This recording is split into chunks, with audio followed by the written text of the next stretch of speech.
কারখানার এই দৃশ্যই বলে দিচ্ছে দম ফেলার মতো সময় নেই কারিগরদের। সবাই যে যার মতো কাজ নিয়ে ব্যস্ত। তবে শুধু ঈদেই নয়, অজপাড়া গাঁয়ের এই জুতা স্যান্ডেলের কারখানা ব্যস্ত থাকে বছরের অন্য সময়েও। কারণ এখানকার তৈরি পণ্য বিশ্বের 5টি দেশে যায়, যা থেকে আসে বিপুল পরিমাণ বৈদেশিক মুদ্রা। সারা বছর কাজ করি কিন্তু ওভারটাইমটা হয় না। এই বছরটা দেখা ঈদের সিজনে আছে ওভারটাইম হয়, বা আমরা যে কারোর সাথে কথা বলবো বা বাড়তি সময় দিব সেই সময়টা আসলে আমাদের হাতে থাকে না। রাত দিন 24 ঘন্টা আমরা কাজ করি, কারণ কাজ করলে আমরা ওভারটাইমটা বেশি হয়, কাজ ও বেতন পাই। সেই টাকাটা দিয়ে আমরা ঈদে আনন্দ করে চলতে পারব। তবে ঈদকে সামনে রেখে ব্যস্ততা বেড়েছে কারিগরদের। বাড়তি আয়ের আশায় নাওয়া খাওয়া ভুলে কাজ করে যাচ্ছেন তারা।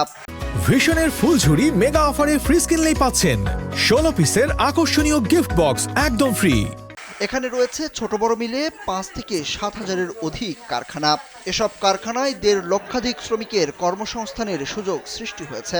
যন্ত্রের মাধ্যমে কারখানায় টেকসই ও উন্নত মানের পাদুকা তৈরি করছেন নারী পুরুষ এসব শ্রমিকরা। উৎপাদিত এসব পাদুকা দেশের চাহিদা মিটিয়ে এশিয়া সহ মধ্যপ্রাচ্যের 5টি দেশ সৌদি আরব, কুয়েত, দুবাই, ব্রুনাই ও নেপালে রপ্তানি করে প্রচুর পরিমাণে বৈদেশিক মুদ্রা অর্জনের মাধ্যমে অধিক পরিমাণে লাভবান হচ্ছেন কারখানার মালিকরা। আর বাড়তি আয়ে মুখে হাসি শ্রমিকদেরও। ঈদের সিজনে সবসময় কাজ বেশি থাকে, সবাই কাজ করে মজা পায়, কিছু টাকা বাড়তি পায়। বাড়তি যখন টাকাটা বেশি পায় তখন তাদের সংসারে ঈদের যে মার্কেটটা হয় সেই মার্কেটটা খুব সুন্দরভাবে চালাইতে পারে। এখানে নতুন নতুন ডিজাইন আমরা করেই থাকি। আল্লাহর রহমতে এই যে বিবিদের জেন্টস, লেডিস, এরপরে বাচ্চাদের, বেবিদের সব ধরনের জুতা আমরা তৈরি করি এখানে। আমরা খুব কোয়ালিটিফুল মাল করার লেগে চেষ্টা করতেছি। আশা করতেছি আমাদের একটা ভালো অবস্থানে আমরা পৌঁছতে পারবো। কিশোরগঞ্জের ভৈরবে গড়ে উঠেছে পাদুকার এই বৃহত্তম বাজার।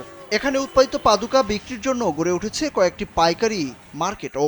ফলে দেশীয় পাদুকা শিল্পে দুর্দিনের বদলে বইছে সুদিনের হাওয়া। আর এই শিল্প ভূমিকা রাখছে জাতীয় অর্থনীতিতেও।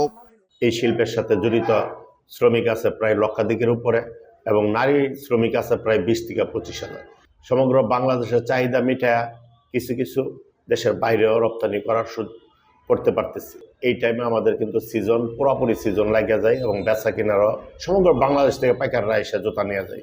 সরকারি প্রণোদনা সহ পাদুকা ব্যবসায়ীদের জন্য সহজ শর্তে ঋণের ব্যবস্থা করা হলে এই শিল্পটি আরও এগিয়ে যাবে বহুদূর, এমনটাই মনে করছেন এই ব্যবসায় জড়িতরা। সুরুজ আহমেদ, কালবেলা।